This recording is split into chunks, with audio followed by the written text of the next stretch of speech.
Bonjour à tous, c'est Soussou, j'espère que vous allez tous très bien. Écoutez, moi ça va super, bienvenue à tous pour cette nouvelle vidéo sur la chaîne de Wondershare Recover It en français. Et aujourd'hui, j'ai l'immense plaisir de vous retrouver pour ce nouveau tuto qui va consister à récupérer un fichier PowerPoint qui n'a pas été sauvegardé, voire même pire, qui a carrément été supprimé. Et vous allez voir qu'en quelques solutions, vous allez bien entendu réussir à le récupérer. J'espère que ça vous sera d'une très grande utilité. On commence tout de suite. Allez, c'est parti.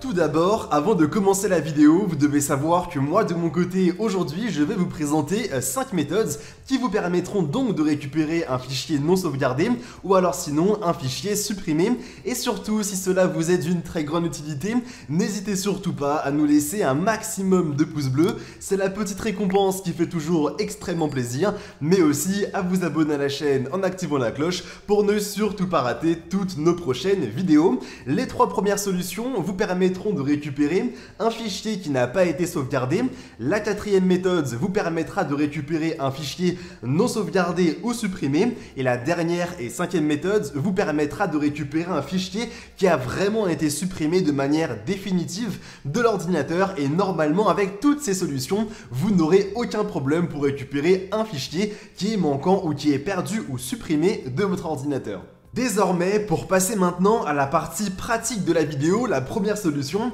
va tout simplement consister à relancer PowerPoint. Prenons un exemple, vous étiez tranquillement en train de travailler sur une présentation PowerPoint pour le travail, pour l'école et ainsi de suite, et à un moment, l'ordinateur s'éteint pour un manque de batterie, ou alors sinon pour une panne de courant et ainsi de suite. Et bien dans ce cas-là, vous devez savoir que Microsoft a développé une auto-sauvegarde sur PowerPoint, et ainsi si vous relancez le logiciel, vous allez voir que tout en haut, vous aurez un message qui proposera de relancer le dernier projet qui a été enregistré en arrière-plan sur votre ordinateur et ainsi vous pourrez le récupérer et l'enregistrer. Mais attention à une chose, c'est que si vous n'enregistrez pas ce projet directement lorsque vous aurez bien ce message, PowerPoint va tout simplement considérer que ce n'est pas un projet ni une présentation qui vous intéresse et vous n'aurez plus jamais ce message. Donc vraiment, si vous l'avez dès que vous relancez PowerPoint, enregistrez-le, c'est quelque chose de très important. Pour continuer, la 2e méthode consiste tout simplement à récupérer un fichier qui n'a pas été sauvegardé,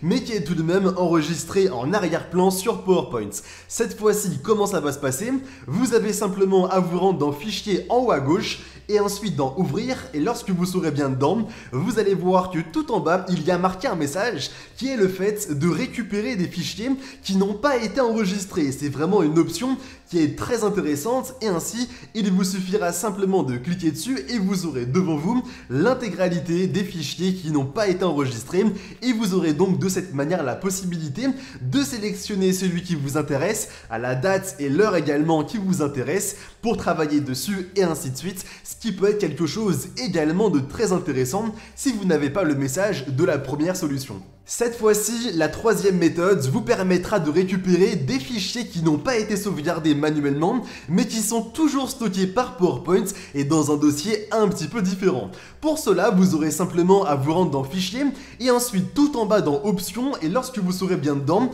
vous allez choisir Enregistrement et lorsque cette fois-ci, vous l'aurez bien sélectionné, vous allez voir que devant vous, il y aura pas mal de possibilités et notamment une qui va être tout simplement l'emplacement, là où l'intégralité des fichiers qui ne sont pas sauvegardés manuellement sont stockés par PowerPoint de manière automatique. Donc comment ça se passe? Il vous suffira maintenant de copier l'intégralité de l'emplacement et ensuite de faire une petite manipulation sur le clavier que vous avez qui consiste à appuyer sur 2 touches de manière simultanée qui sont du coup le logo Windows qui est en bas à gauche mais aussi la lettre R et lorsque vous l'aurez bien fait en même temps, vous allez voir en bas à gauche que vous aurez un petit raccourci. Il vous suffira maintenant de coller directement l'intégralité de l'emplacement que vous aurez copié juste avant sur PowerPoint et lorsque vous l'aurez bien fait, vous serez automatiquement redirigé sur le dossier là où l'intégralité des fichiers qui sont sauvegardés automatiquement par PowerPoint sont et ainsi vous pourrez récupérer les fichiers qui vous intéressent avec les dates et les heures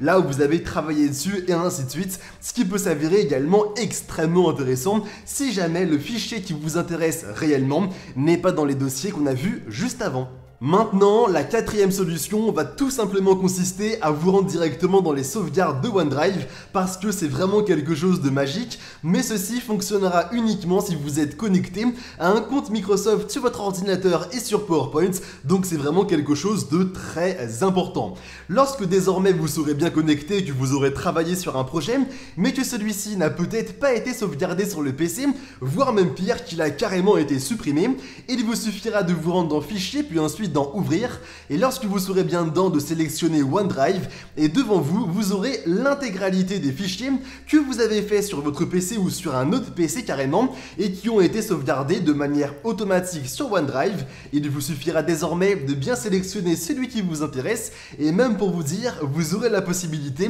de choisir d'autres versions du même fichier. Peut-être que voilà, la dernière version ne vous plaît pas, et que c'est plutôt celle qui date de 1 heure qui vous intéresse, et bien vous aurez bien entendu la possibilité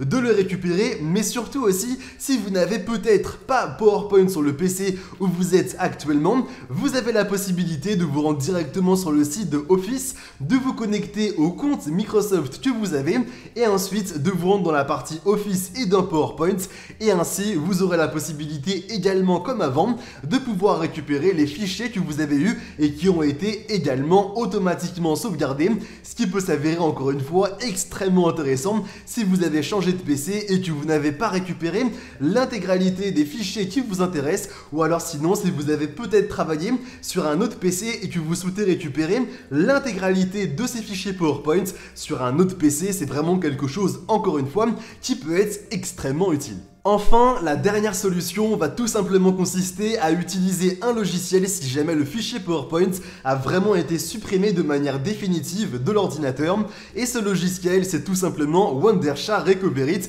qui sera disponible dans la description de la vidéo et qui est compatible à la fois sur Windows et sur Mac. Lorsque vous l'aurez bien, moi je pense que vous l'avez bien vu de mon côté, j'ai un fichier PowerPoint et je l'ai tout simplement supprimé de mon PC et de ma corbeille de manière définitive. Désormais, j'ai simplement à me rendre sur Recovery, à sélectionner du coup l'emplacement où le fichier était disponible. Donc de mon côté, c'était à l'instant la corbeille. Et lorsque vous l'aurez bien fait, à lancer en bas à droite une analyse en cliquant sur Récupérer. Je vous le dis maintenant, l'analyse va tout simplement dépendre de l'ancienneté de votre PC et des nombreux fichiers qui sont passés par là ou non. Moi de mon côté, mon fichier date d'un petit moment et vous allez voir que en réalité les 10% que j'ai fait, je les ai fait en quand même 15 minutes. Donc si vous avez peut-être un fichier qui date de longtemps, ça prendra pas mal de temps par rapport à si le fichier est beaucoup plus récent. Néanmoins, et je vous rassure maintenant, et c'est exactement ce que j'ai fait de mon côté, si le fichier a peut-être été supprimé récemment, vous aurez la possibilité de tout simplement analyser l'intégralité du système, et si vous constatez qu'il apparaît à l'écran, vous pourrez tout mettre en pause et ainsi récupérer le fichier qui vous intéresse. Moi de mon côté, c'est ce que j'ai fait, à peu près 10%, je l'ai vu devant moi, j'ai donc mis en pause le scan